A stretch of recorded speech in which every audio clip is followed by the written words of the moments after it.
सिद्धं शुद्धं पठनीय जिनिंदवर नेमि चंदम कलंकम गुणरयन भूषनुदयम जीव सपरुवनम ओछम। बोलो देवादिदेव 1008 श्री श्रेयांसनाथ भगवान की जय। देवादिदेव 1008 श्री नेमिनाथ भगवान की जय। देवादिदेव 1008 श्री बाहुबली भगवान की जय। सिद्धांत चक्रवर्ती आचार्य श्री नेमिचंद्राचार्य महामुनिराज की जय। संत शिरोमणि आचार्य गुरुवर विद्यासागर जी महामुनि राज की जय।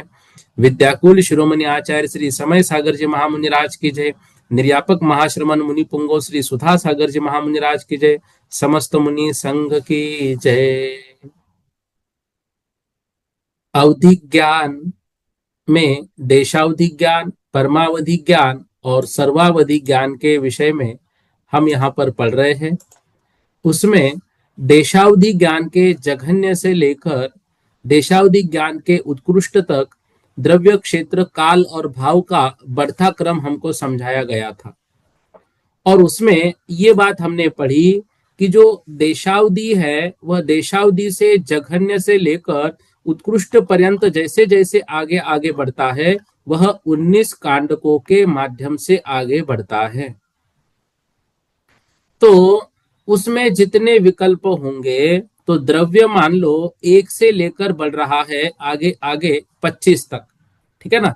तो वो द्रव्य उतने बढ़ेंगे तो क्षेत्र भी उतने ही नहीं बढ़ेंगे, काल भी उतने ही नहीं होंगे, वो कम होंगे। लेकिन भाव, द्रव्य और भाव जो हो एक समान ही होंगे। अब यहां पर हमने लिया सुच्च अंगुल का असंख्यातवा भाग। तो सूच्यांगुल के असंख्यातवे भाग जब जब आएंगे तब एक क्षेत्र बढ़ेगा। और घनांगुल का जब असंख्यातवा भाग आएगा तब जाकर क्या होगा, वहां पर एक जो समय है वह समय बढ़ेगा। तो 1 से लेकर 25 तक के हमने क्या करिए, द्रव्य के विकल्प बना लिए। मतलब द्रव्य के विकल्प जैसे हमने क्या लिए थे, 1 से लेकर 8 तक लिए थे। जो 1 से लिए थे देशावधि के, तो हम 1 से लेकर 25 तक उसको समझ रहे, वो होते असंख्यात है लेकिन हम उसको पकड़ रहे 1 से लेकर 25 तक। तो एक जो है, एक द्रव्य 1 से 2 पर गया, दूसरा विकल्प आया द्रव्य का, फिर 3 पर गया। अब एक में जब 3 पर गया तो कितने बढ़े, 2 प्लस हो गए। तो 2 हमने क्या माना, जो सूच्यांगुल का असंख्यातवा भाग 2 माना। तो 1 से लेकर 3 पर जब गए मतलब 2 प्लस हो गए। तो जैसे ही 2 प्रदेश उसमें प्लस हो गए वहां पर देखना है आपको एक क्षेत्र जो है वो बढ़ाना है। मतलब 3 नंबर के स्थान पर एक क्षेत्र बढ़ेगा। फिर जो 2, 3 में और 2 प्लस करो, चौथा और पांचवा 2 उसमें प्लस हो गए, फिर एक क्षेत्र बढ़ेगा। मतलब एक एक प्रदेश उसमें प्लस हो जा रहा है। 5 के बाद 2 प्लस किए 7वें स्थान पर फिर एक प्रदेश बढ़ेगा। 7 में 2 प्लस किए 9वें स्थान पर एक प्रदेश बढ़ेगा। 9 में 2 प्लस किए 11वें स्थान पर एक प्रदेश बढ़ेगा। 11 में 2 प्लस किए उसमें एक प्रदेश और बढ़ेगा। मतलब एक एक प्रदेश प्लस प्लस हो रहा है। तो पहले स्थान पर एक प्रदेश था, तीसरे स्थान पर 2 प्रदेश हो गए, 5वें स्थान पर 3 प्रदेश हो गए, 7वें स्थान पर 4 प्रदेश हो गए, 9वें स्थान पर 5 प्रदेश हो गए, 11वें स्थान पर 6 प्रदेश हो गए, 7 जो 13वां स्थान है वहां पर 7 प्रदेश हो गए। अब काल कब बढ़ता है, तो उन्होंने कहा ये प्रदेश बढ़ते बढ़ते जब घनांगुल के असंख्यातवे भाग प्रमाण बढ़े, तो घनांगुल का असंख्यातवा भाग, अब हमने सूच्यांगुल का असंख्यातवा भाग 2 पकड़ा, ठीक है ना।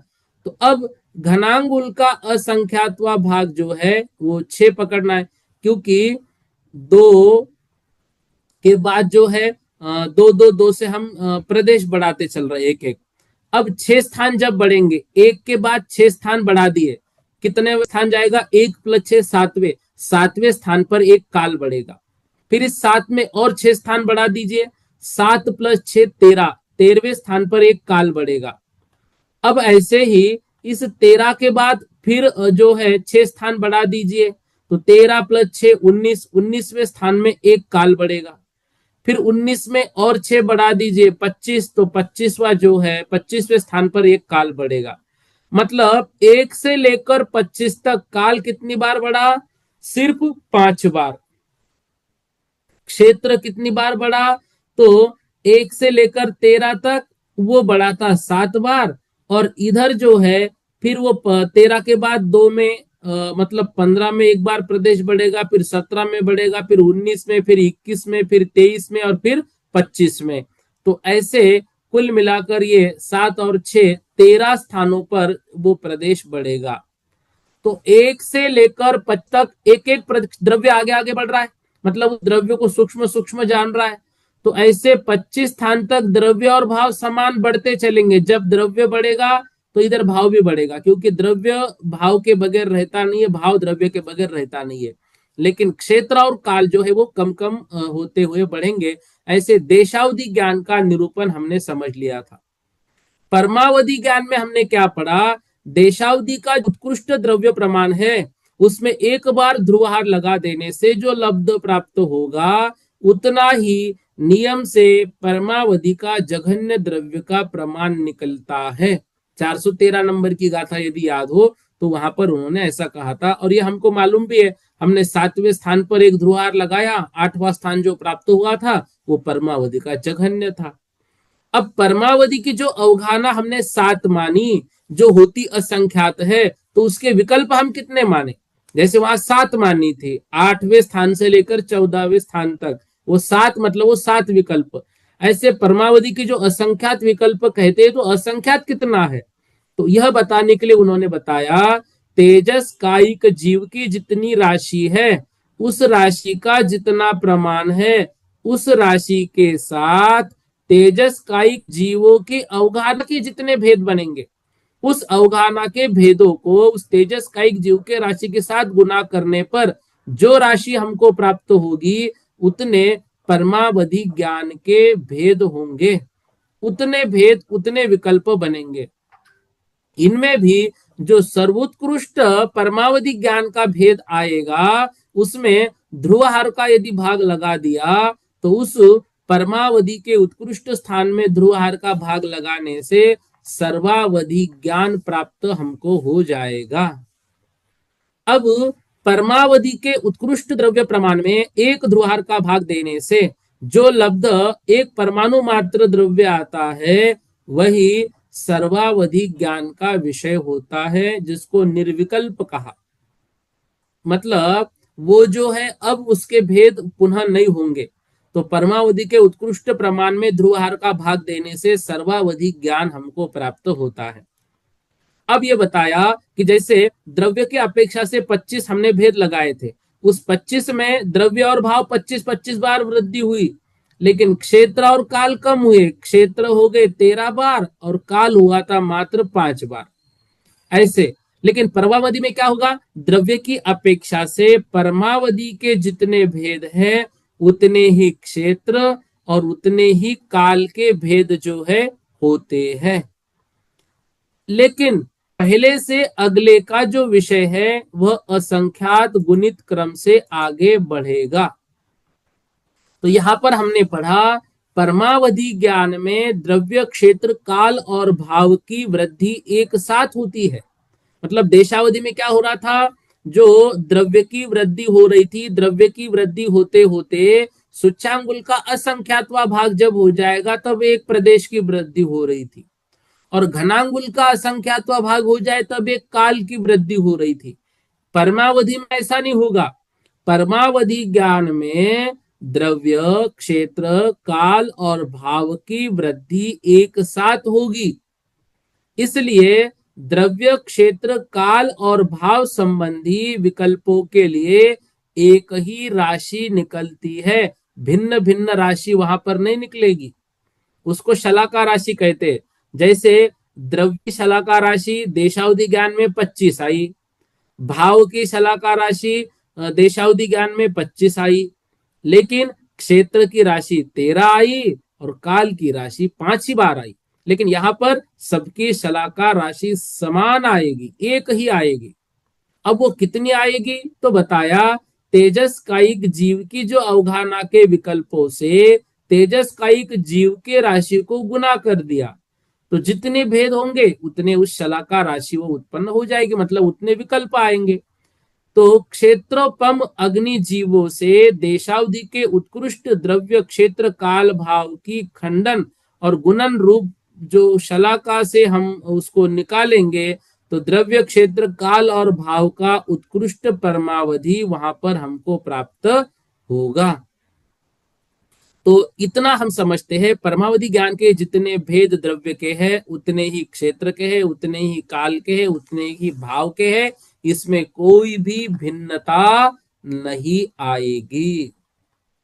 फिर कल जो विषय हमने पढ़ा था 417 और 418 नंबर का, उसमें ये पढ़ा था किसी भी परमावधि के विवक्षित, विवक्षित मतलब जो भी हमारे लिए कौन सा क्षेत्र निकालना है, ये तो उन्होंने बताया जितने द्रव्य के उतने क्षेत्र, उतनी काल, उतने ही भाव होंगे। लेकिन पहले भाग से अगला भाग असंख्यात गुना है, अगले भाग से उसका अगला भाग असंख्यात गुना है। अब कितने भेद हैं, तेजस कायिक की अवधारणा और तेजस कायिक जीव, इन दोनों को गुणित करने पर उतने विकल्प है। हमने 7 लिए, ठीक है, 7 लिए हमने जब गणित किया, और अभी देशावधि के विकल्प लेते समय हमने 25 लिए। तो अब समझने के लिए यहां पर भी इसके 25 विकल्प लीजिए। द्रव्य को 25 बार लिखिए, क्षेत्र को 25 बार लिखिए, काल को 25 बार लिखिए, भाव को 25 बार लिखिए। मतलब सब एक साथ बढ़ता बढ़ता चल रहा है। द्रव्य भी 1 से 2, 2 से 3, 3 से 4, यहाँ पर प्रदेश भी 1 2 3 4, काल भी 1 2 3 4, भाव भी 1 2 3 4, ऐसे बढ़ते चल रहे हैं। अब 7 नंबर का हमारा क्षेत्र जो है वो कितना असंख्यात गुना है वो हमको निकालना है, 7 नंबर का। तो 7 नंबर के क्षेत्र को ही हम कहेंगे विवक्षित क्षेत्र। उस 7 नंबर के क्षेत्र को ही हम कहेंगे इच्छित गच्छ, क्योंकि उसका हमें प्राप्त करना है, वो विवक्षित है, वही इच्छित है। तो किसी भी परमावधि के विवक्षित क्षेत्र के विकल्प में, विकल्प जितने भी होंगे, अथवा विवक्षित काल के विकल्प में, या तो क्षेत्र का निकालना है तो क्षेत्र के विकल्प में, काल का निकालना है तो काल के विकल्प में, क्योंकि द्रव्य क्षेत्र काल भाव एक समान है, इसलिए इनके विकल्प वही निकलेंगे। जो क्षेत्र का निकालना है वही काल का निकलेगा, वही वही विवक्षित रहेगा हमारे लिए। तो परमावधि का विवक्षित क्षेत्र हमको 7 नंबर का है, या वो काल का पकड़े वो भी 7 नंबर का है। उस विकल्प में क्या करना है, संकल्पित धन का प्रमाण जो होता है उतनी जगह आवली के असंख्यात भागों को रखना है। मान लो 7 नंबर का हमारा प्रमाण है, तो 7 नंबर के राशि तक संकल्पित धन कितना आएगा।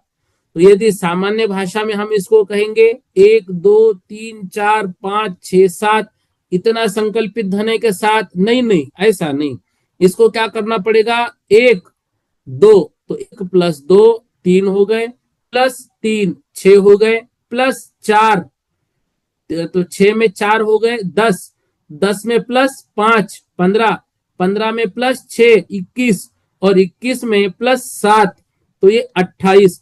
तो 7वें नंबर का संकल्पित धन कितना हो जाएगा, 28।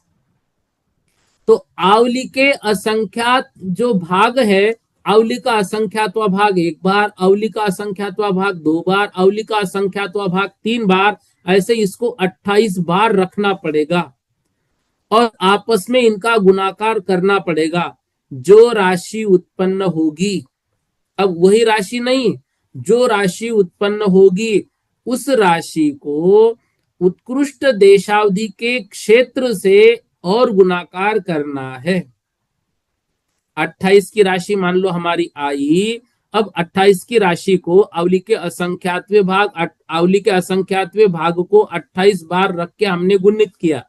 जो भी राशि हमारी XYZ आई, उस XYZ गुणित देशावधि का उत्कृष्ट क्षेत्र। अब जो प्रमाण होगा वह प्रमाण वहां जो विवक्षित हमारा क्षेत्र है उससे असंख्यात गुना है, उतना प्रमाण हमारा निकलेगा। अब 418 नंबर की गाथा में थोड़ा सा कल हम लोग थोड़ा सा उलझ गए थे, मतलब हम समझ नहीं पाए थे, आचार्य महाराज ने बराबर लिखा है। अब देखिए उसको हमें कैसे लगाना है ताकि अर्थ हमारा क्लियर हो जाए। 418 नंबर क्या कह रहे देखो, गच्छ समा। गच्छ समा मतलब गच्छ का समान, जो गच्छ है उसका समान धन, तत्काल अतीदे, और उस काल से अतीत मतलब उस काल के पहला। अभी गच्छ धन हमारा 7 है, ठीक है ना, अभी हम 7वें विकल्प को देख रहे थे, तो उसका जो भी धन होगा उस धन, तो वहां पर गच्छ समान धन, गच्छ का समान धन 7वां, गच्छ का संकलित धन नहीं बोल रहे हैं। देखो गच्छ का संकलित धन मतलब 7वें स्थान तक प्लस प्लस करते गए तो 28 वो निकलेगा संकलित धन, लेकिन गच्छ का धन वो 7वां निकलेगा, पहला दूसरा तीसरा चौथा पांचवा छठवां सातवां। गच्छ का धन चौथा, लेकिन गच्छ का संकलित धन 4 का जो आएगा वो 10 आएगा। संकलित धन और समान धन में अंतर है। तो गच्छ के समान धन में गच्छ से तत्काल अतीदे, देखो जो गाथा है, गाथा आपको स्क्रीन पर रखकर बता रहे हैं, ये 418 नंबर, इसमें हम थोड़ा सा कंफ्यूज हो गए थे। गच्छ समा, जो विवक्षित गच्छ का समान, जो उस समान मतलब उसकी जो संख्या है, उस संख्या, उसमें क्या करना है, तत्काल अतीदे, उसके एक समय पहले, रुवून गच्छ धन, उसमें जो गच्छ धन होगा उसमें एक कम करना है। जो आगे का धन हमको जो हमें विवक्षित धन है, जो विवक्षित हमारा विकल्प है, उस विकल्पित जो विवक्षित जो हमारा विकल्प है, उस विकल्प के पहले वाला विकल्प, जो भी विकल्प होगा उसके गच्छ धन में से, उसमें से नहीं, उसके गच्छ धन में से जो भी उसकी गच्छ धन की राशि आएगी उसमें से एक कम करने से जो राशि उत्पन्न होगी उसमें विवक्षित गच्छ की संख्या मिलानी है। उसमें विवक्षित गच्छ की संख्या मिलानी, संकल्पित धन नहीं। उसमें देखो हमारा विवक्षित जो विकल्प है वो 7वां हमने पकड़ा, ठीक है। अब 7वें की जो विवक्षित गच्छ है वो 7वां, उसकी विकल्प की राशि आई थी 28, लेकिन वो नहीं पकड़नी है, उससे एक कम पहले वाला। तो 7वें का पहला वाला स्थान कौन सा है, छठ, उस छठे की संकल्पित राशि कितनी है, छठे की संकल्पित राशि 21 है। उस 21 में से एक कम करने से, 21 में से एक कम कर लिया तो कितनी हो गई, 20 हो गई, ठीक है। तो विवक्षित गच्छ की जो संख्या है उतने प्रमाण को विवक्षित गच्छ से पहले की गच्छ के प्रमाण में मिलाकर एक कम करना है, तो जो राशि उत्पन्न होगी वो विवक्षित गच्छ की संख्या में मिलाने से संकल्पित धन का प्रमाण होता है, यही गुणाकार है। अब 7वें में थोड़ा हम ऊपर जाने से पहले चौथे से शुरुआत करते हैं। तो हमारे लिए चौथा भेद विवक्षित है, तो गच्छ की संख्या कितनी है, 4 है, और इसके पूर्व का भेद जो है, इसके पूर्व का भेद कितना है, 4 के पहले का 3, और 3 की जो राशि है वो 3 की राशि कितनी है, 3 की राशि 6 है। तो इन 3 की राशि में से जो 6 है उस 6 में से एक कम करना है, तो 6 में से एक कम कर दिया, 5 हो गए। इसमें विवक्षित गच्छ के प्रमाण को हमें मिलाना है, तो विवक्षित गच्छ का प्रमाण 4 हमने इसमें मिला दिया, यही विवक्षित भेद का संकल्पित धन है। इस तरह सभी प्रकार के विकल्पों में समझना है। फिर से समझो, गच्छ समा जो गच्छ का समान संख्या है गच्छ की, उसके पहले की तत्कालीय अतीदे, उसके पहले के काल में जो गच्छ धन उसका होगा उसमें से एक कम कर लीजिए। अब जो भी गच्छ धन में से पहले के हमने एक कम कर दिया, अब उसमें जो अभी वर्तमान हमारा चल रहा है वह उसमें मिला दिया। तो पहले के राशि में मान लो चार की जो राशि है वो हमें निकालनी है। तो हम ऐसा यदि निकालेंगे, 1+2+3+4, 1+2 3+3 6 और +4 10 हो गई। ठीक है। अब 10 के पहले की जो राशि है मतलब 4, तो 4 हमारे लिए, 4 की जो संकल्पित धन है वो कितना हो गया, 10 हो गया। लेकिन इसके पहले का 3 का संकल्पित धन कितना हो गया, तो 3 का संकल्पित जो धन था वो 3 का संकल्पित धन हमारे लिए कितना आ गया, 6 हो गया। ठीक है ना। तो इन 6 में जो पहले वाला गच्छ है उनमें एक कम करने से 6 होते हैं। तो पहला वाला जो गच्छ है हमारा 3, उस 3 की जो गच्छ धन राशि है, वह गच्छ धन मतलब संकल्पित जो राशि है, वह संकल्पित राशि उसमें एक कम करने से हमें कितने प्राप्त हो रहे, एक। तो जैसे चौथा भेद विवक्षित है उसमें गच्छ के प्रमाण 4 है, 4 के पूर्व की राशि 3 है, 3 में एक कम करने से 6 होते हैं। तो 3 की 4 में एक कम किया 3 हुए, 3 में एक कम करने से मतलब उसके संकल्पित धन से एक कम किया तो 6 में से एक कम किया 5, और 5 का जो है वह विवक्षित गच्छ जो है हमारा चौथा, तो उसमें हमने मिला दिया। तो यहां पर 5 और ये 4 9 होंगे। ठीक है ना। तो उसमें एक प्लस जो होगा वह संकल्पित धन मतलब अभी का जो हमें उसमें मिला देना है। तो कल जो वो भैया बोल रहे थे कि एक प्लस करने का सूत्र हमारे पास है, तो n गुणित n+1 और उसको डिवाइड 2 से करना था।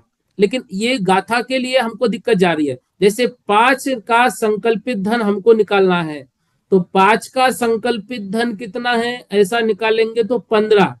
लेकिन 15 के पूर्व का संकल्पित धन मतलब 4 का संकल्पित धन कितना है, 10 है। उस 10 में से एक कम कर दिया तो कितना हो जाएगा, 10 में से एक कम कर दिया तो ये 9 हो जाएगा। और 9 में हमने वो 5 और मिला दिए तो यहां पर वो धन आ रहा है, 9 में 5 मिलाने से 14 हो रहा है, जबकि 5 का संकल्पित धन जो है वो 15 है। तो यहां पर फिर से वो चीज जो है वो गड़बड़ हो रही है। ठीक है ना। तो अब इसमें क्या करना है वो थोड़ा ध्यान से समझिए। देखो यहाँ जो 418 नंबर की गाथा है, इस 418 नंबर की गाथा को समझने के लिए थोड़ा सा और हमको कैसा गणित लगाना है वो देखिए। आपके समक्ष ग्रंथ है, उस ग्रंथ में ही आपको इस विषय को समझना है। 418 नंबर, हाँ देखो 418 नंबर, जितनेवा भेद विवक्षित है उस प्रमाण को गच्छ कहते हैं। जैसे चौथा भेद विवक्षित हो तो गच्छ का प्रमाण 4 हो गया। गच्छ के समान धन और गच्छ से तत्काल अतीत हुआ विवक्षित भेद से पहला भेद, वहां से विवक्षित गच्छ से एक कम करके गच्छ धन, तो विवक्षित धन से पहला जो है 4 से पहला तीसरा है, तीसरे में से एक कम कर दिया 2 बचेंगे। ठीक है। अब इन दोनों को मिलाने पर तो विवक्षित जो धन है वो तीसरे का 6 है और उसमें से एक कम कर दिया तो भी 5 हो रहे। इन दोनों पर मिलाने पर गच्छ के संकलित धन का गुणाकार होता है। ये भी उत्तर यहाँ पर नहीं मिला रहा है। देखो विवक्षित भेद चौथा, सो गच्छ का प्रमाण भी 4 और 4 तो ये, और तत्काल अतीत हुआ तीसरा भेद उसका संकलित धन 6, ये दोनों मिलाकर 10 हुए। तो वही 10 विवक्षित गच्छ का 4 संकलित धन है, वही चौथे भेद में गुणाकार को पूर्वोक्त। ये तो बस लेकिन जो एक उसमें बोल रहे हैं एक कम करना है, ये एक कम करने की बात इसमें नहीं आ रही है। तो उसके लिए जो कर्नाटक वृत्ति है उसमें से कुछ विषय मिला है, वहां पर हम ये विषय क्लियर कर लेते हैं। देखो। हम्म। देखो, गच्छ के समान धन, गच्छ के समान धन मतलब चौथा हमको निकालना है, तो गच्छ का समान धन 4 ही होगा। गच्छ से तत्काल अतीत जो विवक्षित भेद से पहला भेद, तो वो तीसरा। सो विवक्षित गच्छ से एक कम गच्छ का, तो विवक्षित गच्छ हमारा कितना है, चौथा, उससे एक कम गच्छ तीसरा, उसका संकलित धन, तो उसका संकलित धन 6। तो 6 को इस 4 से मिलाने से गच्छ का संकलित धन का प्रमाण होता है। ये 418 का इसमें भी इसी तरह से दे रहा है। जितने वा भेद विवक्षित है उसके प्रमाण को गच्छ कहते हैं। जैसे विवक्षित भेद चौथा, सो गच्छ का प्रमाण 4 हुआ, और तत्काल अति तीसरा भेद उसका गच्छधन 6 हुआ, तो गच्छ 4 और ये 6 मिलाकर 10 होते हैं। इतना विवक्षित गच्छ का 4 संकलित धन होता है, यही चतुर्थ भेद का गुणाकार है, यही सब तरफ जानना है। अब ये दोनों तीनों जगह पर एक ही बात लिखी हुई है। कल पूर्णिमा दीदी के लिए कुछ होमवर्क दिया था, एक बार दीदी कीजिए आप, पूर्णिमा दीदी जी।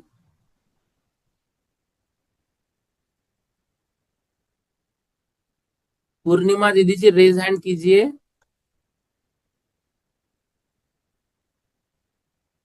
हाँ, बोलिए आप क्या बोल रहे हैं। हाँ, जय जिनेन्द्र भैया जी। जय जिनेन्द्र। भैया जी, ये इसके अंदर है ना, जैसे ये बड़ी बड़ी संख्या मिलती नहीं है ना, तो उसके लिए फिर गणित का सूत्र एक लगाना पड़ेगा। एक सूत्र दिया हुआ है कि भेद क्रमांक की संख्या गुणित भेद क्रमांक प्लस 1 भागित 2, तो करेंगे तो ये परफेक्ट बैठता है इसके अंदर। वो तो आ ही रहा है ना, वो तो कल वो डीसी जैन भैया ने भी बोला था, n+1 इज डिवाइड 2, तो वो तो आ ही रहा है, लेकिन गाथा का अर्थ नहीं बैठ रहा है। ने फिर तो डॉक्टर रुचि दीदी क्या कह रही, बोलिए दीदी। भैया जी जय जिनेन्द्र। हाँ दीदी, जय जिनेन्द्र। अगर ये जो हम विवक्षित क्षेत्र जैसे अपन 5 लेते हैं, समझिए, हाँ। ठीक हाँ। है, 5 को लिया अपन ने, और हम इसको 5 को ही ना पहले ही माइनस कर दे, 5 - 1, ठीक है, हम्म। तो वो 4 हम्म। आएगा। और फिर उसको 4 का विवक्षित धन ले हम, हम्म। तो ये बराबर बैठेगा, ये जो बोल रहे हैं। जैसे आज हमने निधि दीदी से भी बात की थी, तो उसका जब हम्म। हमने ये सब लगाया तो यही चीज लगाई कि इसको हम पहले ही माइनस कर देंगे और इसको फिर संकल्पित धन लेंगे, तो वो बराबर गाथा का अर्थ बैठ रहा है। देखो, गाथा का अर्थ लगाइए। गच्छ गच्छ का समान धन, तो गच्छ का हाँ। हमारा गच्छ चौथा है, तो चौथा धन मतलब 4 ही लेंगे। हाँ। तत्काल अतीदे, उसके पहले का, रुऊन, हम्म। उसमें से एक कम करना है। तो अब इसका अर्थ क्या हाँ, तो लेंगे, 4 में से माइनस। 4 में से -1, हाँ, 3 हो गया। 3 हो गया। अब उसका 3 का, संकल्पित धन लोगे तो वो 6 हो जाएगा। तो 4 + 6। हाँ, तो ये गाथा का अर्थ बैठना चाहिए ना। देखो, गच्छ के हम्म। समान धन, तत्काल अतीदे रून, गच्छ धन, तत्काल मतलब गच्छ के समान चौथा, चौथे के पहले का जो तीसरा है, तो तीसरे के न्यू। धन में, तो ये रून जो है, रून और उसके अति दोनों दो शब्द एक के लिए क्यों देंगे वो।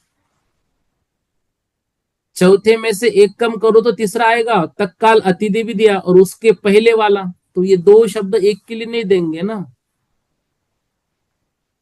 देखो, हम कंसेप्ट तक पहुंच हम्म। रहे, आप जो बोल रहे वो बराबर है। जो निधि दीदी हाँ। आप भी बोलिए। हाँ दीदी आप भी बोलिए। अनम्यूट कीजिए दीदी। हाँ, जय जिनेन्द्र भैया। भैया इसका ऐसा मतलब है, तत्काल अतीदे मतलब रुण। जैसे अपन बोलते हैं ना कि एक कम अर्थात -1, वो अर्थात ठीक है ना। लेना है वहां पे, यानी या अर्थात लगाना ही पड़ेगा यहाँ पे। ठीक देखिए है, यहाँ क्या ठीक है, लिखा, गच्छ बिल्कुल समास आप जो बोल रहे हैं ना, ये तत्कालीन मान लिया तीदे हमने, ऋण। अर्थात लगा देंगे तो काम हो जाएगा। लेकिन जो उदाहरण इन्होंने चौथे का दिया है नीचे, उसमें अर्थात तो कहीं नहीं आ रहा है। हाँ नहीं, वही मिस हो रहा है। यदि यहाँ याने या अर्थात भावार्थ में मिला देते अपन, जैसे चौथे भेद विवक्षित है तो गच्छ के प्रमाण 4 को अव्यवहित पूर्व के भेद 3 में मिलाकर याने या अर्थात एक कम करने से 6, हाँ 6 के ऊपर आपने 2 लिखा है, तो टिप्पण में देखिए यही तीसरे भेद का संकल्पित धन है। तो ये 6 यानी संकल्पित धन ही लिया, तो इसका फॉर्मूला बन रहा है n प्लस ब्रैकेट n-1 का संकल्पित धन इज ठीक है, इक्वल देखो टू वो विवक्षित वो भेद। फॉर्मूला जो है ना, वो फॉर्मूला वो समझाने के लिए दिया है। एक्चुअली वो फॉर्मूला इस ना गाथा ना के ना ना, है। नहीं मैं वो n+1/2 नहीं नहीं बोला भैया जी, नहीं। हम्म। वो हाँ तो मैं ये वो बोल नहीं है, रही ये हूँ, दूसरा है। वो नहीं है। ये जो बोल रहे हैं उसको मैं बता रही हूँ कि हम्म जैसे विवक्षित अपना गच्छ की जो संख्या है यानी n पकड़ लो आप, ठीक है। हम्म। अब उन्होंने क्या कहा, उसके पूर्व का तत्काल, ये जो बोला तत्काल अतीत है ना, हम्म तत्काल अतीत अर्थात 1 हम्म ऋण यानी n-1, हम्म। ठीक है। अब ये जो आ- बोलो। नेटवर्क से बाहर हो गए। तो देखो 4-3, तो वो 4-1 मतलब तीसरे की संकल्पित राशि +4, तो ये 10 निकलेगा। ठीक है, यहां तक बराबर हो जाएगा फिर वो। तो लेकिन ऐसा सब में बैठ रहा है क्या, वो देखना पड़ेगा। अब हम ले रहे हैं 7वां स्थान, तो 7वें स्थान की संकल्पित राशि 28 है।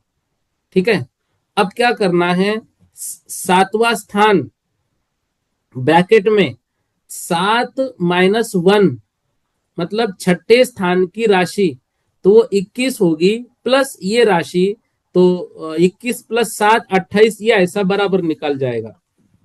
तो इसका हम सार, अब लोग इतना समझ लीजिए। देखो, गाथा को दो प्रकार के अर्थ से लगाकर हमने देखा 418 नंबर की, लेकिन दोनों अर्थ में हमारा उत्तर बराबर नहीं आ रहा है।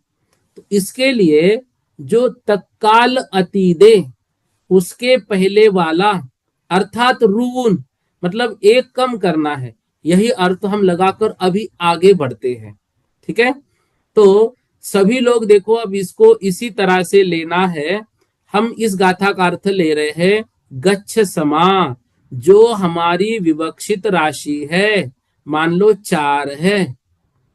तत्काल अतीदे, उस 4 में से जो पहला था, अर्थात उस 4 में से रूउन मतलब एक कम करने से, जो 4 में से एक कम कर लिया तो 3, तो 3 की गच्छधन, 3 का जो गच्छधन होगा 6, उस उभयवी, उन दोनों को भी गच्छस्य, मतलब उन दोनों को, अर्थात जो उसके पहले का जो है राशि, संकल्पित राशि 6, और जो हमारा प्राप्त गच्छ धन है वो है 4, तो इनको मिलाने से धन मेता होती गुनागारा, इतना जो है हमारे इस विवक्षित भेद का संकल्पित धन का यह गुणाकार है। तो आप सभी लोग 418 नंबर के आगे पेंसिल से लिख के लीजिए गच्छ समा, उसके ऊपर लिखिए मतलब गच्छ की संख्या, गच्छ समा, उसके ऊपर लिखो पेंसिल से गच्छ की संख्या अर्थात 4, गच्छ की संख्या अर्थात 4। फिर तत्काल अतीदे, इसको अंडरलाइन करो, साइड में जगह है वहां लिखो, उस गच्छ से पहला, उस गच्छ से पहला, या फिर उस गच्छ के पूर्व का, उस गच्छ के पूर्व का स्थान, उस गच्छ के पूर्व का स्थान प्राप्त करने के लिए उस गच्छ का मतलब उस काल अतीदे, उस जो गच्छ के पहले का स्थान प्राप्त करने के लिए, अब अंडरलाइन कीजिए रुवून, रुवून मतलब इस गच्छ धन में से एक कम करना है तो इसके पहले का स्थान प्राप्त होगा, ठीक है ना। तो रुऊन मतलब इस चौथे स्थान में से एक माइनस करना है तो तीन, तीन का गच्छ धन, तो गच्छ धन उसके आगे तीन का गच्छ धन आप लिख के लो 6, 6। अब ये 6 और जो हमारा गच्छ था इन दोनों को मिलाने पर, ठीक है, तो जो पूर्व के गच्छ के प्रमाण में मिलाने पर, ठीक है, जो राशि प्राप्त होगी वह धन मात्रा, वह संकल्पित धन का गुणागारा, अर्थात उस गच्छ की संख्या मिलाने से ये हमारे गच्छ सम का संकल्पित धन प्राप्त होगा। गच्छ सम मतलब विवक्षित जो हमारा धन है या विवक्षित जो हमारा गच्छ है, विवक्षित जो हमारा स्थान है, उसका संकल्पित धन प्राप्त होगा। बस सीधा सीधा इतनी बात है, जितने नंबर का हमारा गच्छ धन है उतने नंबर क्रम से लिखकर उनको आपस में मिलाया तो जितना वो प्लस होके राशि मिलेगी उतना ही संकल्पित धन है और वही उतना ही गुणाकार वहां तक होगा उस धन तक, ठीक है। मान लो हमने चौथे तक निकाला तो चौथे का 10 आया तो 10 गुणाकार होगा उसका, मतलब जो देशावधि ज्ञान का उत्कृष्ट भेद है उससे 10 बार असंख्यात गुना वो हो गया। असंख्यात गुणाकार कितना होगा इतना ही निकालना है, तो 10 बार असंख्यात गुना होगा, यह उत्तर वहां पर हमको प्राप्त हो रहा है। इस तरह से इतना इसको समझिए, इसको मतलब देखो रुचि दीदी ने इस पर अलग स्टडी की, निधि दीदी ने अलग स्टडी की, पूर्णिमा दीदी ने अलग स्टडी की और मैंने भी देखा, लेकिन गाथा अर्थ से कहीं पर नहीं बैठ रहा है। तो बस यहाँ पर एक जो रास्ता निधि दीदी ने बताया और बहुत बढ़िया बताया कि उसके काल के पहले का अर्थात एक कम करके, और इसका सूत्र आप पेंसिल से लिख के रखिए आगे, यन, यन उसको आगे लिखो, यन इज इक्वल टू गच्छ धन, यन इज इक्वल टू गच्छ धन, ठीक है, प्लस उसमें यन वो देखो यन इज इक्वल टू गच्छ धन ये लिख लिया, अब उसके नीचे लिखो यन प्लस ब्रैकेट में, यन लिखा ब्रैकेट में, यन लिखा है ना, यन प्लस ब्रैकेट में यन -1, यन -1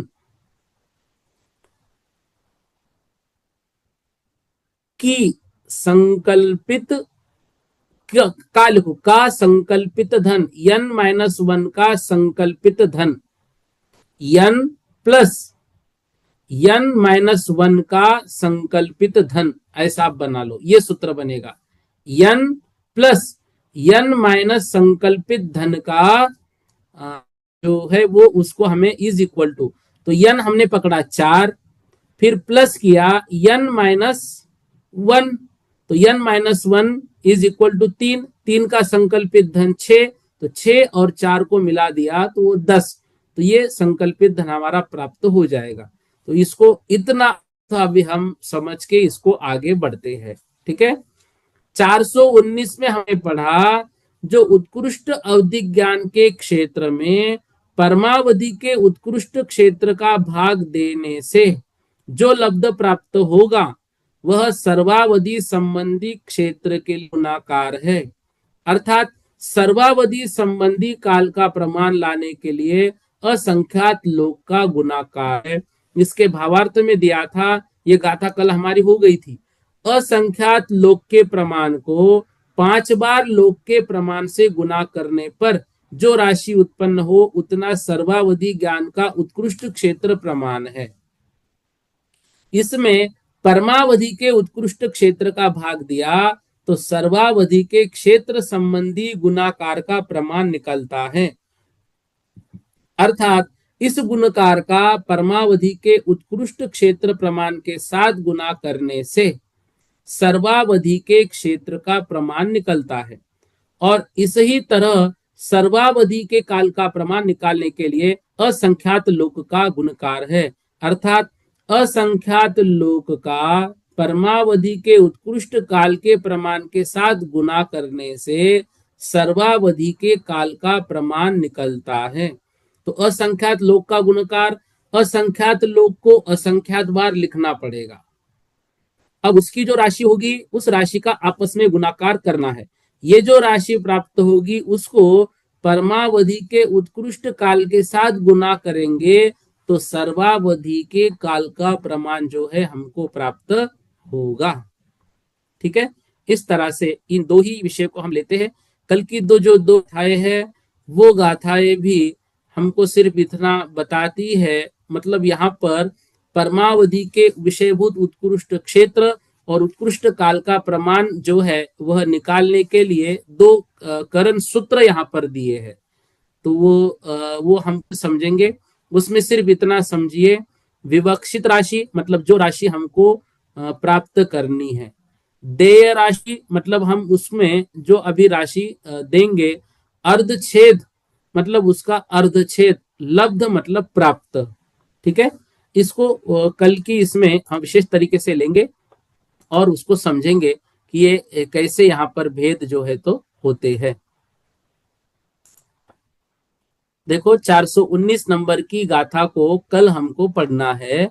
इसके लिए अभी आपको सिर्फ इतना बताया जा रहा है कि जो गच्छ धन है 419 नहीं 420, हाँ, तो यहाँ पर इच्छित राशि, इच्छित राशि मतलब विवक्षित राशि, अर्धछेद मतलब उसका अर्धछेद, विवक्षित राशि मतलब इच्छित राशि मतलब जो हमको प्राप्त करना है उसका अर्धछेद, और देय राशि मतलब जो भी राशि हमारी है उसका अर्धछेद।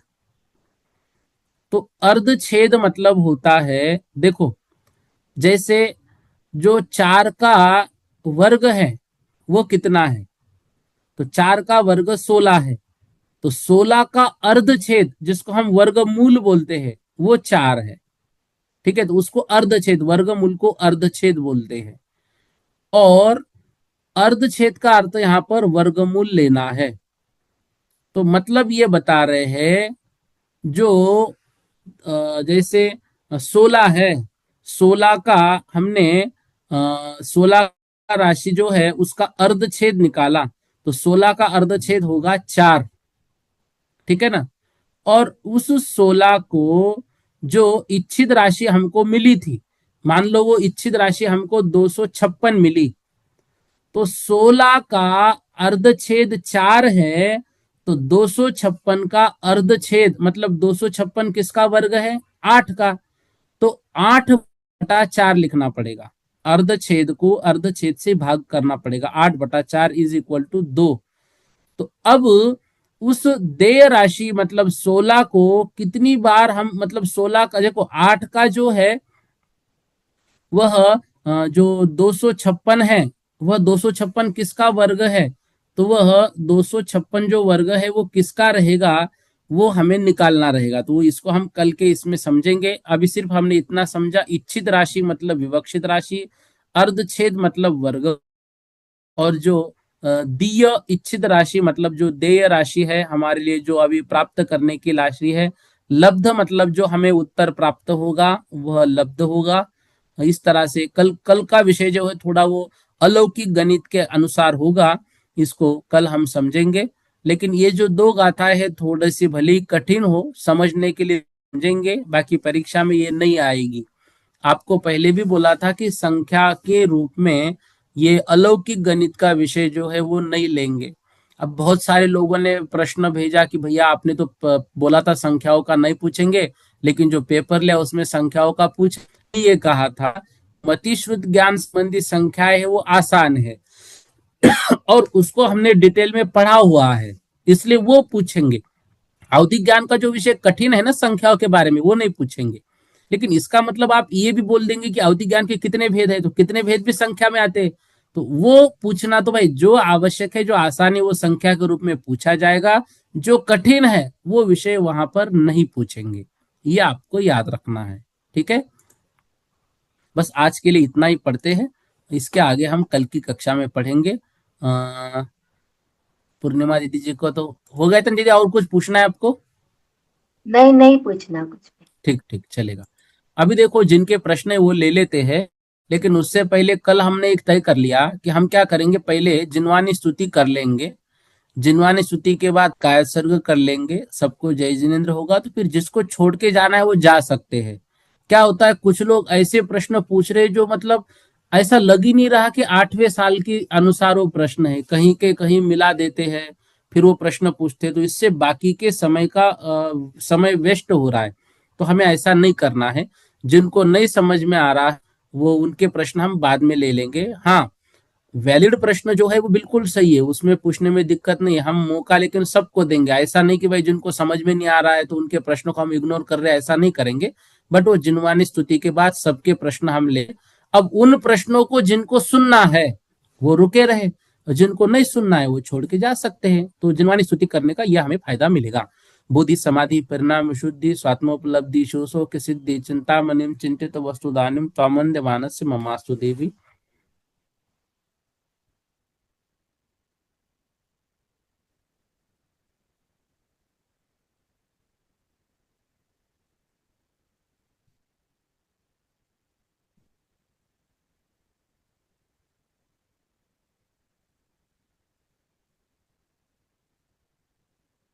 बोलो द्वादशांग निर्माणी माता की जय, सिद्धांत शास्त्र की जय, सभी प्रतिमाधारियों को सादर वंदना, सभी को सादर जय जिनेन्द्र। अब जिनको जाना है जा सकते हैं, जिनको किसी के प्रश्न पूछने हैं या सुनने हैं या वो है तो रुक सकते हैं। हाँ, शशि दीदी जी बोलिए आप। जय जिनेन्द्र भैया जी, जी आपने अभी सूत्र लिखाया था तो हाँ उसको हिंदी में कर दीजिए, हिंदी में, है ना। हाँ, देखो, विवक्षित विवक्षित हाँ राशि जी। या विवक्षित विकल्प कर दीजिए। हाँ विवक्षित विकल्प प्लस हाँ विवक्षित विकल्प माइनस 1।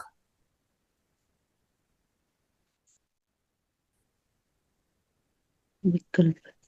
विवक्षित विकल्प -1 की, हाँ, या सॉरी की नहीं, का संकल्पित धन, का संकल्पित धन, हम्म, ठीक है, हाँ जी। इज इक्वल टू विवक्षित विकल्प का संकल्पित धन।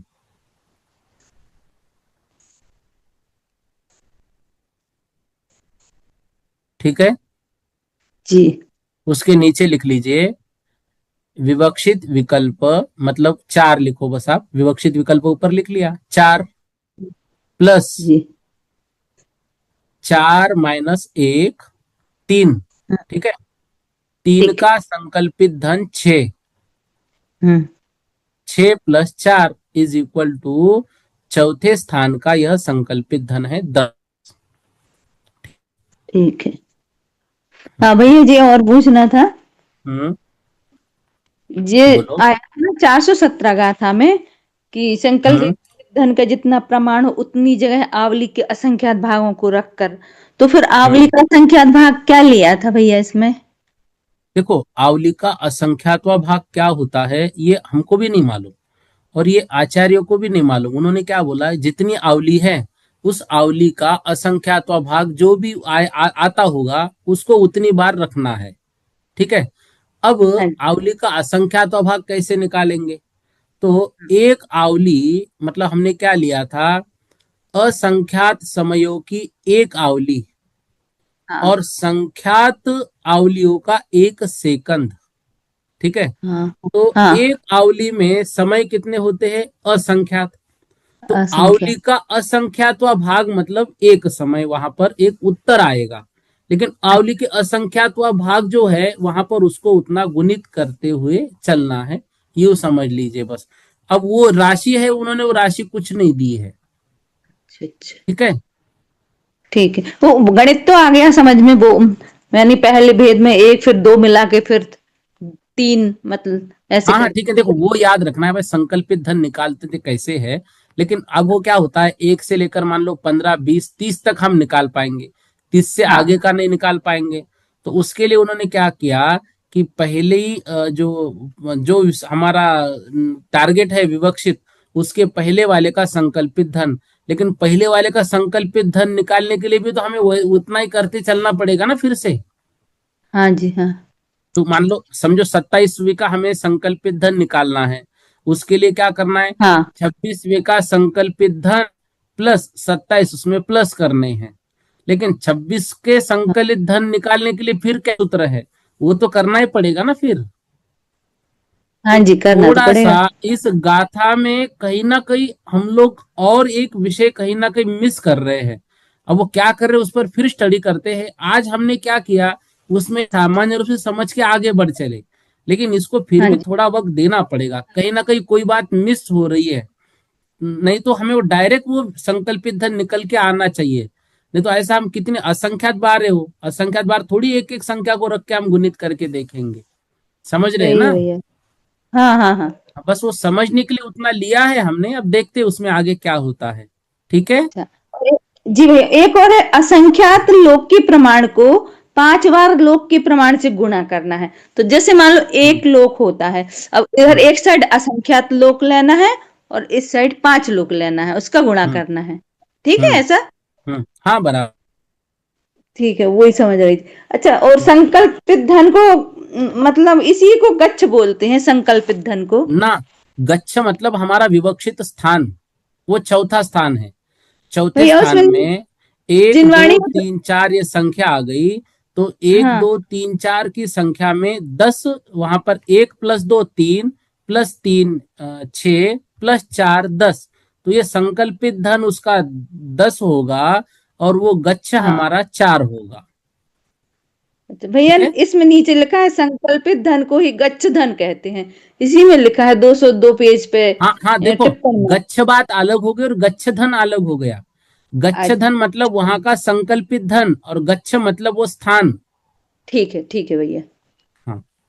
ठीक है भैया, जय जिनेन्द्र जय भैया। जय। ममता दीदी जी जैन बोलिए।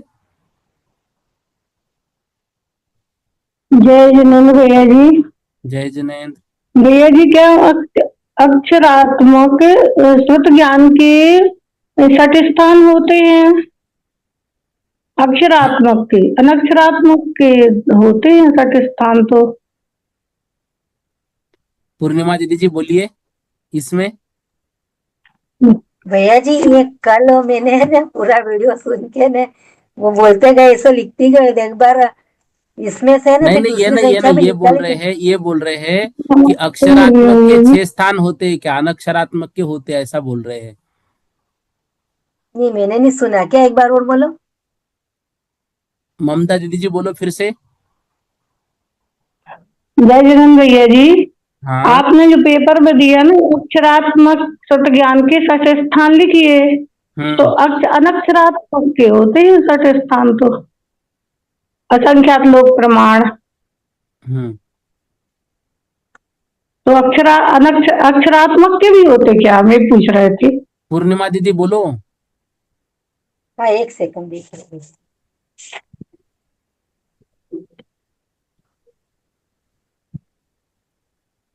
कौन से नंबर का है, नंबर बोलो तो मालूम देखो मैं। निधि दीदी आप बोलो।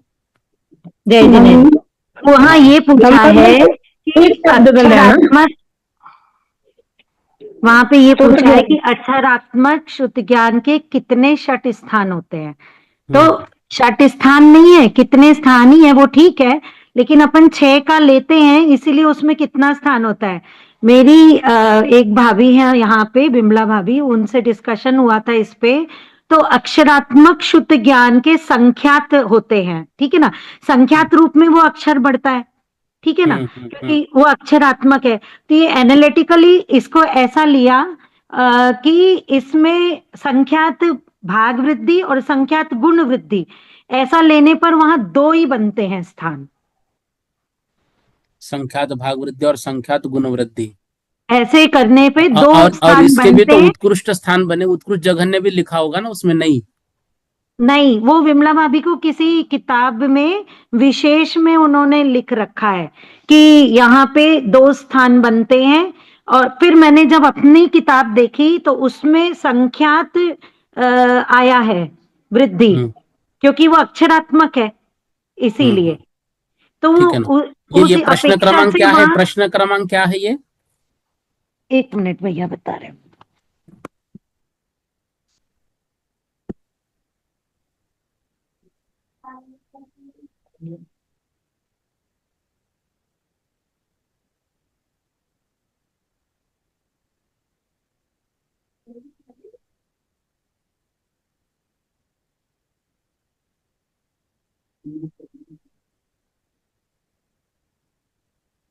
हाँ, चला गया।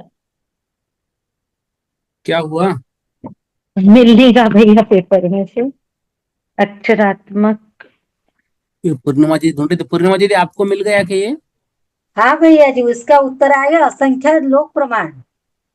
वो अक्षरात्मक का? अनक्षरात्मक है, अनक्षरात्मक है वो असंख्यात लोक प्रमाण। असंख्यात तो अक्षरात्मक अनक्षरात्मक स्रोत आएगा ना? ज्ञान के ये है भैया अक्षरात्मक स्रोत सेक्शन ज्ञान नंबर के। डी। सेक्शन नंबर डी, छठवा। हाँ। सेक्शन हाँ, नंबर डी में अक्षरात्मक एक स्रोत वाक्य ज्ञान में के उत्तर लिखो, छठवा। असंख्यात लोक प्रमाण, असंख्यात लोक प्रमाण उत्तर आएगा उसका। तो फिर नहीं देखो, अनक्षरात्मक में आपको क्या कौन आएगा सी फिर? गाथा बता। अक्षरात्मक का कितना, असंख्यात कैसे भैया जी, लेंगे दीदी? पेज पेज नंबर 168 निकालो, पेज नंबर 168। उसका भावार्थ का है गाथा नंबर 316। Page number 168। एक सेकंड, अक्षर एक सेकंड नहीं, एक सेकंड बता हाँ, रही हूँ। गाथा नंबर। एक सेकंड बस अनक्षरात्मक चला श्रुतक गया। ज्ञान के असंख्यात भेद है। हाँ, अपुनरुक्त अक्षरात्मक श्रुतक ज्ञान के संख्यात और पुनरुक्त अक्षरात्मक प्रमाण इससे कुछ अधिक है। अनक्षरात्मक के असंख्यात है और अक्षरात्मक के संख्यात है। संख्याती है वही तो। हाँ, तो तो वो कैसे अक्षरात्मक के बनेगा? संख्यात लेंगे, अनक्षरात्मक के असंख्यात। ठीक है। हाँ हाँ। हाँ हाँ हाँ। तो ये चलिए, संख्यात होने से दो ही होगी ना, संख्यात भाग वृद्धि हाँ, और दो ही संख्यात प्रकार से पुनर्वृद्धि। होंगी, बराबर, दो दो ही स्थान होगी होंगे। बस। हाँ हाँ। हाँ, वो विमला भाभी ने किसी किताब से लिखा, मैं उनसे पूछ लूंगी यदि वो हैं अभी क्लास में तो हैंड रेज कर दे। विमला दीदी है क्या क्लास में? देखो, ऐसे बहुत सारे विषय होते हैं, यदि आपको नया विषय कहीं पढ़ने को मिले किसी नए पुस्तक में, तो कृपया वो भेज दीजिए, या फिर निधि दीदी को बताइए करिए, या पूर्णिमा दीदी को, कि ये कौन से ग्रंथ से है, तो हमारा विषय ऐसा बढ़ जाएगा। और ये भी विषय यदि 418 का उसमें होगा ना, तो देखना जरूर। निधि दीदी, हाँ जी। आज हम जो पहुंचे वो हमने एक रास्ता निकाला है, लेकिन वास्तविक उस गाथा के अर्थ तक नहीं पहुंचे अभी। नहीं भैया, वो ही है। मैं आपको नहीं ना, बता दूं, उसके सुनो ना, अलावा और कोई। अब मान लो 100 नंबर की हमको संकल्पित धन निकालना है, तो हमें हाँ, 99 के संकल्पित धन से वो 100 उसमें प्लस करेंगे। तो 99 निकालना के लिए फिर क्या 1 से 99 तक प्लस करते थोड़ी बैठेंगे हम। तो फिर तो वो वाला फॉर्मूला लगाना पड़ेगा, एन प्लस एन। हाँ, वो फॉर्मूले से फिर ठीक वो है ना, वाला वो फॉर्मूला लगाना डिवाइडेड बाय पड़ेगा, 2। लेकिन वो डिवाइडेड फॉर्मूला बाय 2। इसमें दिया थोड़ी है वो। एग्जैक्टली। वो भैया, वो तो फॉर्मूला मतलब कैसे एक निकला ही है? हुआ वो ना। फॉर्मूला आया है धौला पुस्तक से। भैया, बात तो एक ही हुई ना, लेकिन अब वो अपन इतना बात ये तो कोई ठीक है ना भाई, इन्होंने अपन तो निकाल डिटेल रहे हैं, दी है देखो। कि नहीं ना। अभी हमारे लिए गाथा अर्थ उतना मकसद था, ठीक है, लेकिन हो सकता है कि मैं इसलिए बोल रहा हूँ कि ऐसे जो और पुस्तक उसके अलग अलग प्रकाशन है, उस किसी प्रकाशन में उसका डिटेल कुछ दिया हो, और अगर हमसे वो मिस हो रहा हो तो मिल जाएगा ना। अभी तो अपना काम हो गया, अपन ने सबको बता भी दिया और सबने उसको समझ के आगे बढ़ भी रहे। लेकिन यदि कहीं पे है, ये मैं बोल रहा हूँ, बाकी कुछ नहीं। अच्छा अच्छा। अब हाँ, पर वो किताब मिलनी भी तो चाहिए। ठीक है ना। अब जैसे वो जो सूत्र है ना, वो आया है धौला के विषय से, तो उसमें इतना कुछ नहीं, उतना तो अपन क्लियर कर सकते हैं। तो वो उससे तो निकल जाएगा, लेकिन फिर भी इसमें निकालने के लिए क्या है वो देखना पड़ेगा एक बार। ठीक है। हाँ ठीक है भैया। जी। हाँ, और एक मिनट, नीलम दीदी का जो प्रश्न था, नीलम दीदी आप बोलिए, आपका प्रश्न जो था वो वास्तविकता में मतलब जो पूर्व जो है, वो प्रश्न पूछे एक बार दीदी आप। हाँ भैया, मैं बोल रही थी कि मतलब जो पूर्व था और हम्म। पूर्व के पूर्व समास आया, तो उसमें क्या समाहित करेंगे? जैसे अपन ने मतलब पूर्व से ऊपर, और फिर हाँ वो मतलब फिर पूर्व समास के बाद क्या रहेगा?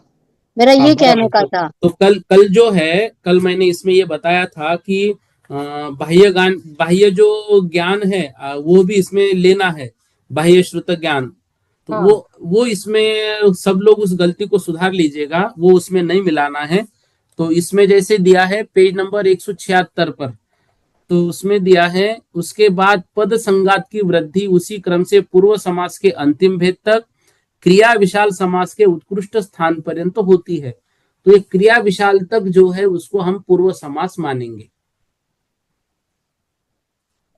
और फिर भैया त्रिलोक बिंदुसार काय में जाएगा फिर? वो त्रिलोक बिंदु सार का तो भेद आएगा ना ये। फिर आगे का फिर त्रिलोक बिंदुसार में ही आएगा क्यों? हाँ ठीक है ना, जैसे ये इस पर चर्चा हुई तो मतलब ऐसा लगा कि आप दीदी इतना, नीलम दीदी हर साल पढ़ती है, ऐसा क्यों पूछ रही। मुझे भी लगा कि पहले सामान्य प्रश्न है, लेकिन जब का तो नहीं, ये भी बहुत अच्छा प्रश्न था आपका। निधि दीदी जी आप इस पर कुछ बोल रहे थे कल। हाँ भैया, इसमें ऐसा है कि श्रुत ज्ञान के 20 ही भेद होते हैं, ठीक है। हाँ यदि हाँ। अपन त्रिलोक बिंदुसार लेंगे तो वो तो एकदम आखिरी वाला भेद है, श्रुत हम्म ज्ञान का 20वां। हम्म। तो उसका समास बनता ही नहीं है ना। उसका सिर्फ बराबर। और सिर्फ श्रुत ज्ञान बनता है। इसीलिए उनको श्रुत इसके ऊपर रखा, किसके? त्रिलोक बिंदुसार के ऊपर। तो त्रिलोक ठीक है ना। बिंदुसार के ऊपर क्या आएगा? विशाल, वो जो क्रिया क्रिया विशाल। विशाल। क्रिया विशाल का समास आएगा। तो क्रिया हम्म। विशाल के समास तक के ही पूर्व का समास माना है। अच्छा, और उसके बाद जो है त्रिलोक बिंदुसार वो पूर्व समास में नहीं आएगा। कैसे आएगा? वो बन हाँ। जाएगा श्रुत ज्ञान। त्रिलोक बिंदुसार श्रुत ज्ञान बन जाएगा वो। नीलम समास तो दीदी समझ होएगा गए ही नहीं विषय ना। आप। जी जी भैया। हाँ देखो उसका बहुत समास अच्छा। नहीं देखो बन रहा है कभी क्योंकि कभी वो होता है एंड है। ऐसे। मुझे ऐसा लगा कि पूर्व, देखो हम एक एक बात तो अपन समझ के गए थे, तो हर एक समास की बात हुई थी, लेकिन फिर भी दीदी क्यों पूछ रही है। लेकिन जब देखा तो वास्तविक वो प्रश्न था। तो ये 168 नंबर पेज है, उसमें आप सब पढ़ लीजिए। पूर्व समास जो है वो क्रिया विशाल तक रहेगा, और क्रिया विशाल त्रिलोक बिंदु के पहले तक है। ठीक है। जी। और भैया जी, जैसे अभी जो ये अक्षरात्मक ज्ञान में कितने षड्स्थान होते हैं? तो जैसे दीदी ने बताया, मतलब दो ही होंगे, संख्यात गुण वृद्धि और संख्यात भाग वृद्धि। हाँ, यही वो होगा ना? संख्यात होने से ठीक है ना, दो स्थान होंगे उसमें। जी जी भैया जी, धन्यवाद। हम्म, ममता दीदी जी हो गए। हाँ सुलेखा दीदी जी आप बोलिए। जय जिनेन्द्र भैया जी। जय जिनेन्द्र। जय जिनेन्द्र भैया जी। जय भैया जिनेन्द्र जी, बोलिए। ये पहला वाला प्रश्न है ना, जो इसमें 7वें नंबर के जो 60,000 प्रश्नों का व्याख्यान किस अंग में है? हम्म। तो ये नहीं समझ में आया किसी अंग में अरे अंग जो क्या? है, अंग में तो है ना, प्रश्न व्याकरण अंग, सूत्र विपाक अंग, हाँ, उसमें तो देखो ना उसमें किस अंग में। 60,000 तो दिया ही नहीं है। 60,000 तो किसी में नहीं दिया वो। देखो 60,000 उसमें ये पे। बताया था कि जो 60,000 प्रश्न वहां चक्रवर्ती और राजा जो पूछते हैं तीर्थंकरों को, वो प्रश्न व्याकरण अंग में आएगा। उसमें आया है वो प्रश्न पूछने का, उससे संदर्भित वहां वर्णन आया है। अच्छा, हम्म। ठीक है जी भैया जी, जय जय। ठीक। आरती दीदी जी बोलिए।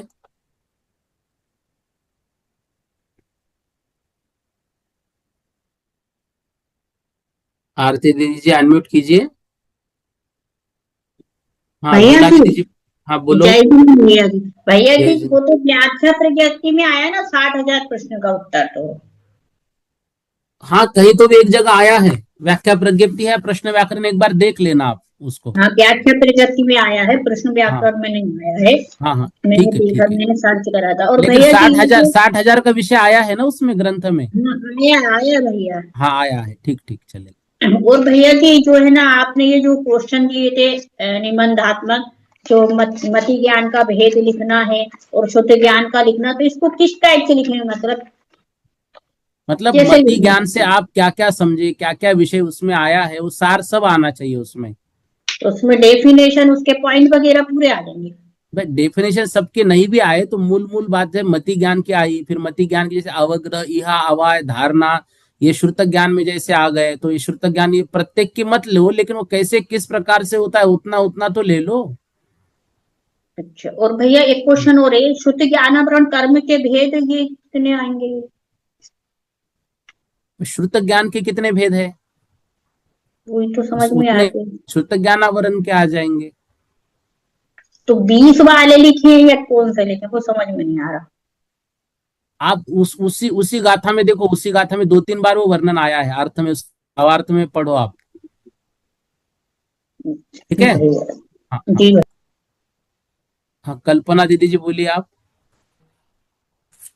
कल्पना दीदी जी नायक, हाँ बोलिए आप, प्रश्न आपका।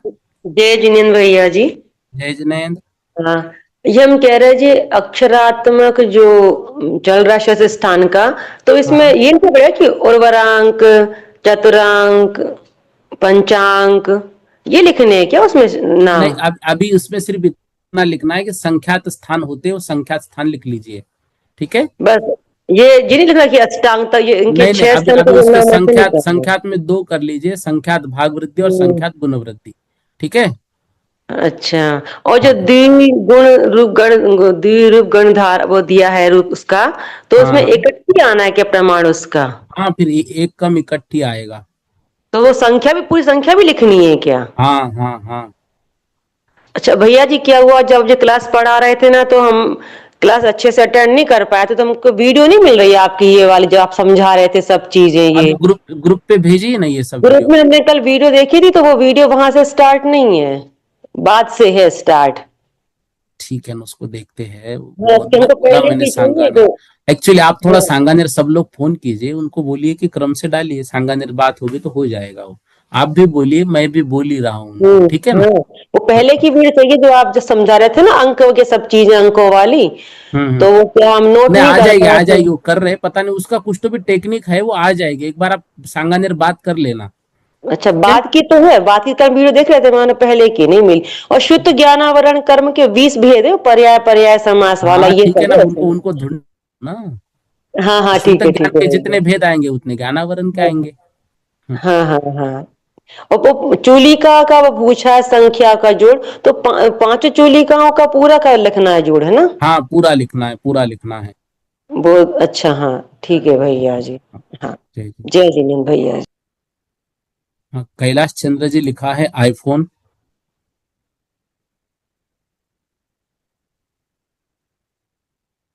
कैलाश चंद्र जी। हाँ हाँ, जय जिनेन्द्र भैया जी। जय जिनेन्द्र। हाँ, मैं ये कह रहा था कि जैसे किसी का पूरे को अगर संकलित धन निकालना है, तो हम्म तो जैसे 16 का संकलित धन निकालना है, हम्म। तो 16 का संकलित धन निकालने के लिए अपने को 16/2 करना पड़ेगा, हम्म।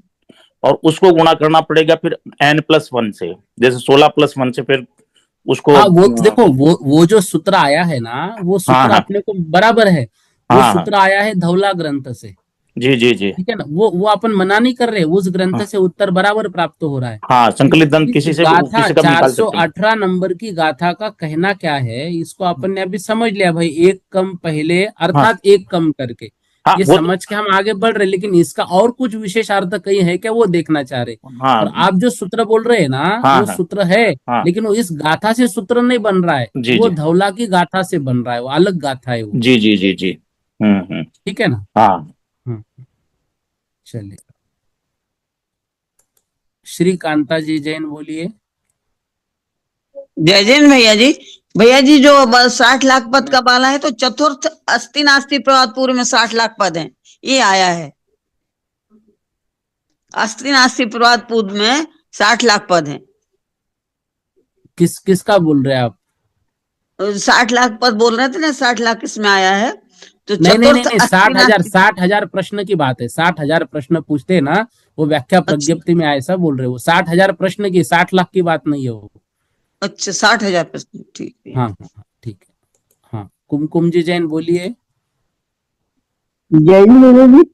भैया हाँ जी, जो ये 418 गाथा में वो तो सब में ठीक है, जो भी जैसे मतलब छठा भेद है उसका 21 आया, तो उसमें जो लिखा हुआ है ना कि जैसे आवली की असंख्यात भागों में रखकर परस्पर गुना करना, तो आवली का असंख्यात भाग तो एक समय हुआ, तो अगर हम किसी भी संख्या को एक गुना तो एक ही रहेगा, मतलब जैसे वो। देखो, आवली का असंख्यातवा भाग समय के अनुसार, काल के अनुसार हम एक समय ले रहे हैं, हाँ लेकिन जी। क्षेत्र के अनुसार वो अलग होगा। अच्छा, वाला आवली क्षेत्र कितनी और आवली का असंख्यातवा भाग लेते हुए चलना है, तो आवली के असंख्यातवे भाग से गुणित करना। तो एक समय हमने उदाहरण दिया आपको, क्योंकि जी। असंख्यात समयों की एक आवली होती है, उसके लिए हमने वहां पर बोला कि भाई उसका उतना एक भाग आएगा उदाहरण के लिए, बाकी जी, उतना नहीं होगा वो। मतलब वो संख्या अलग आएगी एक तरह से वो। हाँ, अलग संख्या आएगी कुछ। ठीक है। जैसे ये 419 का 19 गाथा में जो लिखा हुआ है असंख्यात लोगों, तो लोग तो एक ही है ना, तो असंख्यात लोग का मतलब क्या अर्थ, मतलब लोग तो देखो एक ही। कुमकुम दीदी, ये बात आपको मैंने उस दिन भी बताई, 3-4 दिन पहले भी एक बात हो गई है कि ये चीज समझ असंख्यात में नहीं आई, ये लोक। लोग। देखो, असंख्यात लोक में कितने प्रदेश है? असंख्यात प्रदेश है। इस हाँ जी। असंख्यात प्रदेशों को 5 बार गुना करने पर जितने प्रदेश आएंगे उतने को अवधि ज्ञान जानता है, उतने प्रदेशों को। मतलब मतलब वो, लोग। सॉरी, सर्वावधि ज्ञान उसको जानता है, मतलब अच्छा, वो और सूक्ष्म में जान हाँ। रहा है, और सूक्ष्म में जान रहा है, ये बोल तो रहा है। मतलब 5 लोग को, मतलब लोग के बाहर नहीं जानेगा वो। ये प्रश्न का जान। उत्तर उस दिन को बोला था हाँ, मैंने। ये बड़ा कंफ्यूजन हो रहा है कि मतलब लोग तो एक ही है, नहीं, कंफ्यूजन असंख्यात मत लोग। होना, आप जो भी प्रश्न पूछते हैं आप लिख के रखो। और मेरा हाँ जी। आपसे हाँ। निवेदन है, आप तुरंत रेज हैंड मत करा करो। आप पहले 5 मिनट में रेज हैंड करते हैं, तो उसमें क्या होता है, नहीं, मैं तो आपके भैया दिमाग जी तो में वो बहुत देर से चलता है, खड़ा है। सुनो मेरी बात सुनो ना। उसके में आपके हाँ जी। दिमाग में ये चलता है, मुझे ये पूछना है, मुझे ये पूछना है, तो उस चक्कर में जो आगे पढ़ा है वो आपसे मिस हो जाता है। आप एकदम ठीक लास्ट में प्रश्न पूछो, कोई दिक्कत नहीं। प्रश्न के लिए है। हम कभी किसी को मना नहीं करेंगे, आप पूछो, एक ने 10 हाँ, प्रश्न पूछो, ठीक है ना। ठीक लेकिन है, ठीक है, पहले ठीक रेज हैंड कर देंगे ना, तो हमारे मन में वो चलता है कि मुझे क्या पूछना है, क्या पूछना है, फिर बाकी का विषय हमसे छूट जाता है। ठीक है दीदी। है। हाँ। ठीक। वीणा दीदी जी, जैन बोलिए। भैया जी जय जिनेन्द्र। भैया जी हाँ, मैंने तो जो आपने बताया था कि ये जो ये अनक्षर आत्मक में तो मैंने ये लगाया कि वो असंख्यात गुण वृद्धि असंख्यात ये जो 6 वृद्धियां हैं मैंने ये करी है अनक्षरात्मक में, तो क्या मेरा क्वेश्चन गलत हो गया? अनक्षरात्मक की अनक्षरात्मक के तो असंख्यात बराबर है ना, अक्षरात्मक में संख्यात, अ- सॉरी। हाँ, अक्षरात्मक में मैंने ये करा कि ये इकट्ठी का वो करा पूरा 2+4, 4+16, 16+256, इस तरह से मैंने इकट्ठी बनाई, इनके 6 स्थान निकाले। तो क्या मेरा गलत हो गया? हाँ, गलत हो तो, जाएगा वो। तो फिर कैसे करें भैया जी इन दोनों को? अभी देखो, अभी जो बोला ना उन्होंने, वो आप एक बार वहां पर देख लीजिए।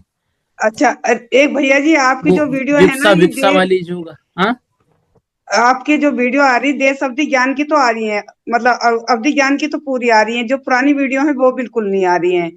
और एक भैया जी मुझे ये पूछना था कि जैसे केवल ज्ञान का विषय है, केवल ज्ञान जानता है, तो भैया जी प्रत्यक्ष परोक्ष रूप से तो श्रुत ज्ञान भी जानता है और प्रत्यक्ष रूप से केवल ज्ञान जानता है, ये चारों तो इसका विवरण ऐसी तो आएगा ना प्रश्न का आंसर हाँ, कि ऐसा ही आएगा। ये ऐसा है कि भाई ये दोनों तो जानते हैं, श्रुत ज्ञान भी जानता है और ये प्रत्यक्ष रूप से जानते हैं, परोक्ष रूप से जानता है केवल ज्ञान, हम्म, ये ऐसी तो आएगा ना भैया जी इसका उत्तर? ऐसे ऐसे आएगा, बराबर है। अच्छा, भैया जी 14 पूर्व में क्या चीज आएगी? 14 पूर्व में इनकी ये 20 की ये 14 के 14 पूर्व लिखे जाएंगे या क्या आएगा 14 पूर्व में? 14 पूर्व लिखना है वहां पे आपको।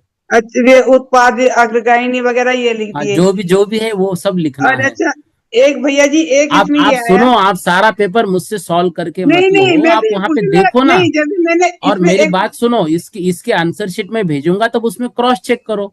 अभी क्वेश्चन हो, डाउट हो तो वो पूछो, अब प्रश्न बस पत्रिका बस सॉल्व भैया मत जी करो। मुझे बस ये मैंने जो पूर्व जोड़ के 195 करे मेरे सही है ना? हाँ, ठीक है ना, आप उसमें हाँ, 14 पूर्व लिखने, कोई दिक्कत नहीं है, ठीक अच्छा है। अच्छा, ठीक है भैया, ठीक है भैया। हाँ, सुनीता दीदी जी बोलिए। जय जिनेन्द्र भैया जी। जय जिनेन्द्र। भैया ये सेक्शन सी में क्वेश्चन है, ये एक वस्तु के 20 प्रावृत्त की संख्या, तो ये एक वस्तु के 20 प्रावृत्त कैसे निकालेंगे? वो तो पूरे सारे एक साथ दिए हैं उसमें 3900। क्यों, आपने उस दिन क्लास ने अटेंड की थी क्या?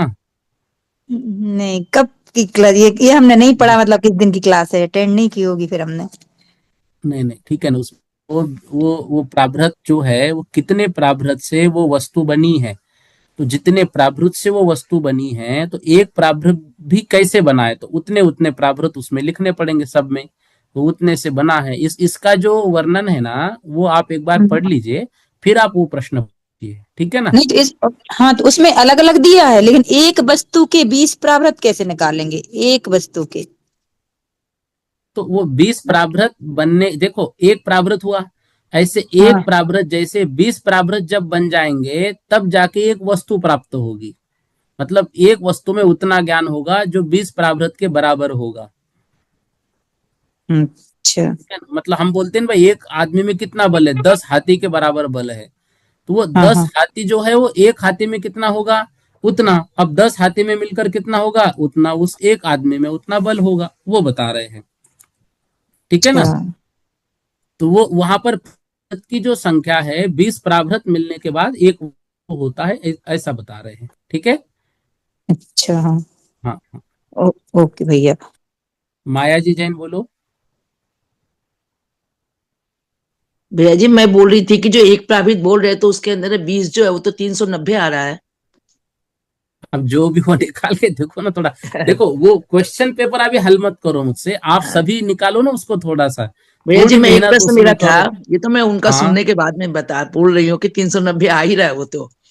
हाँ यहाँ पर भैया जी एक प्रश्न मेरा था कि जो मति ज्ञान का जो नहीं श्रुति ज्ञान का जो एक तीसरा नंबर वाला क्वेश्चन है वो तो बहुत विस्तार में हो रहा है। किसका? जो भी निबंधात्मक क्वेश्चन जो आया हुआ है। ठीक है सुनो, मति ज्ञान का जितना वर्णन है प्रत्येक गाथा के अर्थ के अनुसार उसको सामान्य बना के मति रखो। ज्ञान तो भैया जी मति ज्ञान का तो हो जाएगा, वो तो अग्र या अवाय धारणा निकाल दिया, फिर 12 भेद जो है वो निकाल दिए, और बाद में जो 336 भेद निकलते वो निकाल दिया। हम्म। तो ये तो मति ज्ञान का तो हो गया, लेकिन जो श्रुति ज्ञान का जो निबंधात्मक प्रश्न में जो तीसरा नंबर वाला प्रश्न था कि विशद देखो वर्णन श्रुत करो ज्ञान तो। में जो भेद प्रभेद दिए ना वो मत लिखो, लेकिन आप उसको अच्छा सामान्य रूप से श्रुत ज्ञान से क्या समझे, श्रुत ज्ञान कैसे होता है, मति ज्ञान पूर्वक होता है, श्रुत ज्ञान में नहीं अंग बाह्य भैया जी क्या उसके है, अंदर में अंग प्रविष्ट क्या है, हाँ अंग प्रविष्ट अंग वाय के पूरे वर्णन आएंगे क्या?